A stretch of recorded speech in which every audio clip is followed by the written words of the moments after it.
मुबारक हो जी। Benazir income support programme में आपका 75,000 रुपया निकल आया। अभी इस नंबर पर रब्ता करें। मुबारक हो जी, आपका 4 तोला सोना, 1 लाख रुपया और एक ऑल्टो गाड़ी निकल आई है। अभी रब्ता करें। ऐसे तमाम एसएमएस हम सबको मौसूल होते रहते हैं। ना सिर्फ ये एसएमएस बल्कि हमें ऐसी कॉल्स भी मौसूल होती हैं जिसमें फ़ोन करने वाला कुछ इस तरह बात करता है। अस्सलाम वालेकुम, स्टेट बैंक ऑफ पाकिस्तान से आपको कॉल है। आप अपनी मालूमात के सिलसिले में आपसे ये कुछ सवालात किए जाएंगे, उसके जवाबात दें। लोग बेचारे समझते हैं कि ये वाकई स्टेट बैंक से कॉल है, जबकि स्टेट बैंक का तो कोई ताल्लुक ही नहीं है आपके बैंक अकाउंट मेंटेनिंग बैंक से, उसका कोई ताल्लुक नहीं है। कभी नादरा का एक रिप्रेजेंटेटिव बनकर आपको कॉल की जाएगी, या फिर कभी आर्मी का हवलदार बनकर भी आपको कॉल की जा सकती है, जिसमें कहते हैं हवलदार अदील बात कर रहा हूँ सर, अभी आपके हम अपने मेजर साहब से बात करवाएंगे, आपकी कुछ मालूमात चाहिए, घर घर मरदमशुमारी के सिलसिले में कुछ मालूमात दरकार हैं आपसे। जबकि कभी आर्मी की तरफ से ऐसी मालूमात दरकार किसी से भी नहीं होती, और बाद में इस इशू पर पाकिस्तान आर्मी को एक दफ़ा क्लैरिफाई भी करना पड़ा कि पाकिस्तान आर्मी किसी से इंफॉर्मेशन नहीं लेती। ये मसला बहुत कॉमन इशू है जो कि हम में से हर आदमी फेस कर रहा है, और ये खाली पाकिस्तान का मसला नहीं है, ये मसला बाकी मुल्क ममालिक में भी कुछ ऐसे ही है। और ये जो अटैम्प्ट की जाती है आपसे आपकी इन्फॉर्मेशन लेने की, ये पहली सीढ़ी है आइडेंटिटी थेफ्ट की। क्योंकि आइडेंटिटी थेफ्ट क्या चीज़ है? आइडेंटिटी थेफ्ट ये है कि आपकी ज़ाती या माली, ये दोनों तरह की मालूमात हो सकती हैं। ज़ाती भी यानी आपका नाम, आपका शनाख्ती कार्ड नंबर, शनाख्ती कार्ड की इशुएंस डेट, आपके कार्ड से मालूमात रिलेटेड, डेबिट कार्ड या क्रेडिट कार्ड से रिलेटेड या मोबाइल वॉलेट से रिलेटेड इंफॉर्मेशन ली जा सकती है, और उस इंफॉर्मेशन का गलत इस्तेमाल किया जाता है। आपको इससे 2-3 तरह के नुकसान पहुंचाए जा सकते हैं, या 3 तरह के मुहर्रिकात हो सकते हैं इसके पीछे। पहली जो वजह हो सकती है वो ये है कि आपको माली तौर पर नुकसान पहुंचाना है। मैसिव स्केल पर उन्होंने आइडेंटिटी थेफ्ट के लिए पहला अटैम्प्ट ये किया कि सारों से इन्फॉर्मेशन ली। ये जो मैंने तरीकाकार आपको बताया, ये आइडेंटिटी थेफ्ट में इंफॉर्मेशन गैदरिंग का एक तरीका हो सकता है।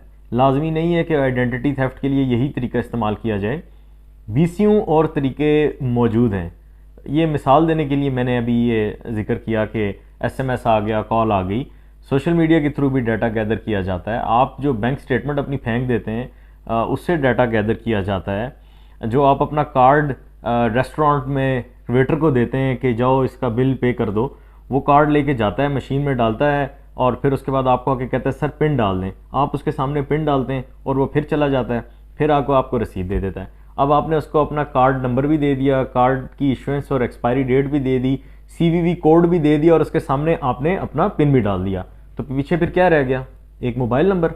अगर उनके पास किसी तरह से आपका मोबाइल नंबर भी चला गया, आपको पिन आएगी, आपसे कहेंगे कि सर ये ज़रा पिन बता दें आपकी अभी, वरना ये इंटरनेट बैंकिंग ब्लॉक हो जाएगी, हम वेरीफाई कर रहे हैं। आप कहेंगे यार मेरी इंटरनेट बैंकिंग क्यों ब्लॉक होगी, या मेरा डेबिट कार्ड क्यों ब्लॉक होगा? जल्दबाजी में हो सकता है कि आप ये अपने आया हुआ पिन बता दें। बस पिन बताने की देर पैसे आपके अकाउंट से फ़ारग हो सकते हैं। तो ये एक तरीकाकार आपको नुकसान पहुंचाने का हो सकता है आइडेंटिटी थेफ्ट वालों का। लेकिन लाजमी नहीं है कि हर जुर्म जो है वो सिर्फ पैसे के लिए किया जा रहा हो, या आइडेंटिटी थेफ्ट सिर्फ पैसे के लिए की जा रही हो सकता है कि किसी क्राइम सीन में आपकी इन्फॉर्मेशन को इस्तेमाल किया जा रहा हो। इसकी प्रोबेबिलिटी भी अपनी जगह पर मौजूद है कि क्राइम कोई कर रहा है और आपको उसका जवाबदेह होना पड़ रहा है। वो पंजाबी की मिसाल है ना कि ना नले नस गए तो वेखन नले फंस गए। तो ना आपने नहाना है ना आपने फंसना है, आपने सिर्फ एहतियात करनी है, अपनी इन्फॉर्मेशन को सीक्रेट रखना है, सिक्योर रखना है। तीसरी जो वजह हो सकती है इस चीज़ की वो ये है कि आपका कोई दुश्मन है, और बहुत ही कोई नेक्स्ट लेवल का दुश्मन है, जिसके पास टैक्टिक्स हैं, जो कि इंफॉर्मेशन गैदरिंग के टूल को भी अच्छे तरीके से हैंडल कर सकता है, यूज़ करता है, और आपकी इन्फॉर्मेशन लेके उसको चाहे वो किसी क्राइम सीन में इस्तेमाल कर जाए, या फिर आपकी मालूमात से आपको फाइनेंशियली कोई ऐसी झटका दे जाए, ऐसा 220 वोट का आपको झटका लगे कि वो आपके लिए फिर बेयर करना थोड़ा सा मुश्किल हो जाए। तो ये 3 जो बेसिक प्रॉब्लम्स हो सकती हैं जिसकी वजह से आपको टारगेट किया जा रहा है, पैसों के लिए, या फिर आपको क्राइम सीन में इस्तेमाल करने के लिए, या फिर आपसे बदला लेने के लिए। ये मसला पहले तो ये बड़े जो तरक्की याफ्ता ममालिक थे उनकी हद तक ये इशू हुआ करता था, क्योंकि वहाँ पर आपका सोशल सिक्योरिटी नंबर होता है, सोशल सिक्योरिटी नंबर के साथ आपका तमाम चीज़ें लिंक्ड हैं। पाकिस्तान में हमारे पास अब ज़ाहिर है चूँकि काफ़ी चीज़ें आगे मतलब टेक्नोलॉजी के हिसाब से आप अब आहिस्ता आहिस्ता इवॉल्व कर रहे हैं। जब आप टेक्नोलॉजी में इवॉल्विंग पोजीशन पर आ गए हुए हैं तो आपको उसी तरह के मसाइल का भी सामना है। मिसाल के तौर पर जब आप अपना कार्ड रेस्टोरेंट में जिस तरह मैंने अभी बताया उस तरह आपने दिया तो आप विक्टिम हो सकते हैं आइडेंटिटी थेफ्ट के। आपकी आइडेंटिटी को यूज़ करते हुए आपके पैसे कोई और आदमी इस्तेमाल कर गया। ये फिशिंग भी है लेकिन ये आइडेंटिटी थेफ्ट के ज़ुमरे में भी आता है। दूसरी जो अमेरिका में चूँकि मैंने जिक्र किया तो वहाँ पर आपका सोशल सिक्योरिटी नंबर से आपकी हेल्थ इंश्योरेंस को कोई मिसयूज़ कर रहा है, आपकी लिमिट को कोई और यूज़ कर रहा है या आपके क्रेडिट स्कोर को कोई और यूज़ कर रहा है, ये उधर के क्राइम हो सकते हैं। लेकिन हमारे पास हमारा सोशल सिक्योरिटी नंबर हमारे जान पहचान वाले, हमारे दोस्त, हमारे फैमिली मेम्बर्स होते हैं जिनसे हम कभी भी कोई भी चीज़ का मुतालबा करें तो इनकार नहीं करते। अब आप सोशल मीडिया पर अपनी इंफॉर्मेशन डाल रहे हैं, आप तस्वीरें डाल रहे हैं, आप अपने दोस्तों के बारे में बता रहे हैं, आपने प्रोफाइल पब्लिक की हुई है, आप इंस्टा पर अपनी तमाम फीड पे तमाम चीज़ें डाल देते हैं कि मैं आज यहाँ पर गया, मैंने ये खाया, मैं यहाँ से फ्लाई करके इस मुल्क में चला गया, वहाँ पर मैंने हॉलीडे की।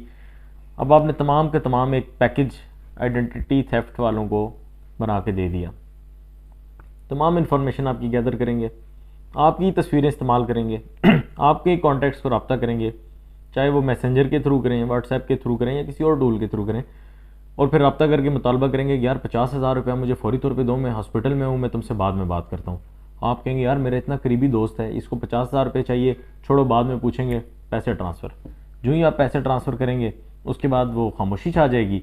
खामोशी होने के बाद कुछ अर्से बाद जब आपका दोस्त आपको मिलेगा तो आप पूछेंगे हाँ भाई खैरियत थी, मुरव्वतन आप नहीं पूछ रहे होंगे कि यार मुझे तो पैसे चाहिए।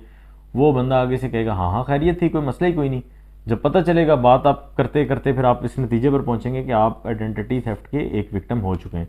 आपका दोस्त बेसिकली आइडेंटिटी थेफ्ट का विक्टिम हुआ लेकिन उसकी आइडेंटिटी यूज़ करते हुए नुकसान आपको भी हो सकता है।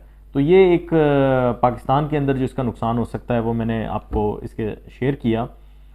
ना सिर्फ ये आइडेंटिटी थेफ्ट सोशल मीडिया के थ्रू यहाँ पर पाकिस्तान में किया जाता है बल्कि हमारे यहाँ आपने रोड चौराहों पर देखा होगा कि फ्री की सिम्स बेचने वाले लोग आपको नज़र आएंगे। 6 महीने का data free, super card free, और धड़ाधड़ पढ़े लिखे लोग उनसे जाके बायोमेट्रिक करके उनसे सिम खरीद लेते हैं और फिर कहते हैं यार देखो फ्री की सिम ले ली। भाई ये फ्री श्री की कुछ कोई चीज़ नहीं होती। There is nothing such as free lunch. ये फ्री का बहुत महंगा सौदा है। वही सिम जो आपने एक बायोमेट्रिक की, आपको नहीं पता कि वो डिवाइस के साथ वो क्या मैनेजमेंट कर रहे हैं, क्या खिलवाड़ कर रहे हैं। हो सकता हो आपके सामने ही आपसे ही 2 दफ़ा लगवा लें कि सर फिंगरप्रिंट कैप्चर नहीं हुआ, एक दफ़ा फिर अटैम्प्ट कर लें। एक सिम वो जो आपने निकाली और एक सिम वो जो उनको चाहिए थी। अब वो सिम क्राइम सीन में इस्तेमाल हो जाए तो आप क्या करेंगे, या स्कैम कॉल्स में अगर आपकी सिम इस्तेमाल हो जाए तो आप क्या करेंगे। तो जब वो इंक्वायरी खुदा न खास्ता खुलेगी तो आपको फंसना पड़ेगा। फिर ये अक्सर जो हमारे पसमानदा इलाकों में ये इंसिडेंट हुए हैं और इसकी कुछ इन्फॉर्मेशन शेयर की भी गई मुख्तलिफ फोरम्स पे कि 2.5 किलो घी का डब्बा देने के लिए गए, बायोमेट्रिक किया, गाँव को इकट्ठा किया हुआ, हज़ारों की तादाद में उन्होंने मुख्तलिफ जगहों पर ये जालसाज सिमें निकाल ली और उन जालसाजी से निकाली हुई सिमों पे उन्होंने लोगों को ये बेनज़ीर इनकम सपोर्ट प्रोग्राम, तो एहसास प्रोग्राम, दहशतगर्दी खुदा न खास्ता उसमें ये सिम इस्तेमाल हो सकती है, किसी और एक्टिविटी में जो कि इलीगल एक्टिविटी है उसमें ये नंबर इस्तेमाल हो सकता है। तो उन लोगों को ये 2.5 किलो घी के चक्कर में उनको लग गए उनके। तो अब ये है कि अगर आपने अपने नहीं लगवाने तो इसलिए बेहतर ये है कि फिर आप भी थोड़ा सा एहतियात करें। अच्छा, मैंने अभी आपको ये बताया कि ये क्या होता है, इसमें कैसे कैसे इन्फॉर्मेशन आपकी जा सकती है और कैसे इसके वाक़यात अभी रिसेंट टाइम्स में सामने आए। लेकिन इससे बचा भी जा सकता है, और वो बचा कैसे जा सकता है कि आप अपनी इन्फॉर्मेशन को सिक्योर करें। ये एक जेनेरिक टर्म है, इन्फॉर्मेशन को सिक्योर करें, लेकिन इसमें आपको करने के लिए जो स्टेप्स हैं मैं चंद एक आपके सामने शेयर करूँगा। आप उसको उम्मीद है कि वो फॉलो भी करेंगे और बहुत सारे लोग ऑलरेडी फॉलो करते होंगे। जो लोग ऑलरेडी फॉलो करते हैं ये उनके लिए भी एक रिफ्रेशर है। तो नंबर 1 चीज़, आप अपनी फाइनेंशियल इन्फॉर्मेशन, चाहे आपकी बैंक स्टेटमेंट है, चाहे आपके ट्रांजेक्शन अलर्ट्स हैं, या चाहे आपके बैंक से रिलेटेड कोई भी इंफॉर्मेशन है, या क्रेडिट कार्ड का बिलिंग साइकिल है, आपने इसको ध्यान से देखना है। अक्सर लोगों के पुराने नंबर बैंकों में गए हुए हैं, अलर्ट्स उनको नहीं आते, ठीक है। ये इंतहाई ख़तरनाक चीज़ है कि नंबर आपका बैंक अकाउंट है, उसके साथ मोबाइल नंबर कोई और जो है वो लिंक हुआ हुआ है, क्योंकि आप पहले वो सिम यूज़ करते थे, फिर वो सिम आपने बंद करवा दी, अब अकाउंट आप यूज़ कर रहे हैं, आपको नहीं पता। ये इंसिडेंट मैंने रिसेंट टाइम्स में एक दो अपने जानने वाले लोगों में देखा कि उनके ये इश्यूज़, उनके साथ ये प्रॉब्लम था कि उनका अकाउंट के साथ उनका नंबर लिंक नहीं था, जो कि बहुत ही डेंजरस चीज़ हो सकती है। तो ये ऐसी सूरत में आपको माली नुकसान का सामना करना पड़ सकता है। फ्रॉडस्टर जो है वो आपको टारगेट कर सकते हैं और आपका नुकसान हो जाएगा और आपको पता भी नहीं चलेगा। दूसरी जो चीज़ आपने करनी है वो ये करनी है कि सोशल मीडिया पर कोशिश करें कि अपनी प्राइवेट इन्फॉर्मेशन कम अज़ कम दें। और इसके अलावा ये जो इन्फॉर्मेशन मैं आपको बताने जा रहा हूँ ये आपने कभी भी डिस्क्लोज़ नहीं करनी, किसी से भी डिस्क्लोज़ नहीं करनी। शनाख्ती कार्ड नंबर माना आपको देना पड़ता है बहुत सारी जगहों पर, लेकिन शनाख्ती कार्ड की इशुएंस डेट आपने नहीं देनी। अगर आपने शनाख्ती कार्ड की इशुएंस डेट किसी को बता दी तो वो आपका वायरसेस निकाल सकता है और वो किसी भी जगह पर इस्तेमाल कर सकता है उसको। तो आपने ये काम नहीं करना कि अपना शनाख्ती कार्ड वैसे बांटते फिरें। आपका रजिस्टर्ड मेलिंग एड्रेस ये भी एक सीक्रेट इन्फॉर्मेशन है, आपने हर किसी को ये नहीं बताना कि यही आपका रजिस्टर्ड मेलिंग एड्रेस है। आपका debit card number, debit card या क्रेडिट कार्ड नंबर और क्रेडिट कार्ड या डेबिट कार्ड का इशुएंस डेट, एक्सपायरी डेट और सीवीवी, और कौन से अकाउंट्स के साथ कौन सा मोबाइल नंबर आपका लिंक है, ऐसी इन्फॉर्मेशन आपने डिस्क्लोज़ नहीं करनी। ना सिर्फ ऐसे डिस्क्लोजर आपने करनी है, बल्कि ये इन्फॉर्मेशन कभी आप डिस्कार्ड भी करने लगे तो इस बात का यकीन कर लें कि ये प्रॉपर डिस्कार्ड हो गई है, ये प्रॉपर रिस्टोर नहीं हो सकती। आप अगर ऐसे छोड़ मोड़ करके कागज़ फेंक देंगे तो हो सकता है कि कागज़ से आपकी इन्फॉर्मेशन निकाल ली जाए। तो ये आज की एक छोटा सा रिफ्रेशर था इस वीडियो में। उम्मीद करता हूँ कि ये वीडियो आपको पसंद आई होगी, और अगर कुछ इस तरह का इंसिडेंट आपके साथ हुआ तो कमेंट सेक्शन में लाजमी बताएं, ताकि हम उसके ऊपर भी बात कर सकें या पढ़ने वालों के लिए उसका फ़ायदा हो, और एक और चीज़ हमारी इन्फॉर्मेशन में कुछ इजाफा हो जाएगा। तो ये वीडियो अपने दोस्तों के साथ, अपने चाहने वालों के साथ शेयर भी करें। बहुत शुक्रिया, थैंक यू वेरी मच, अल्लाह हाफ़िज़।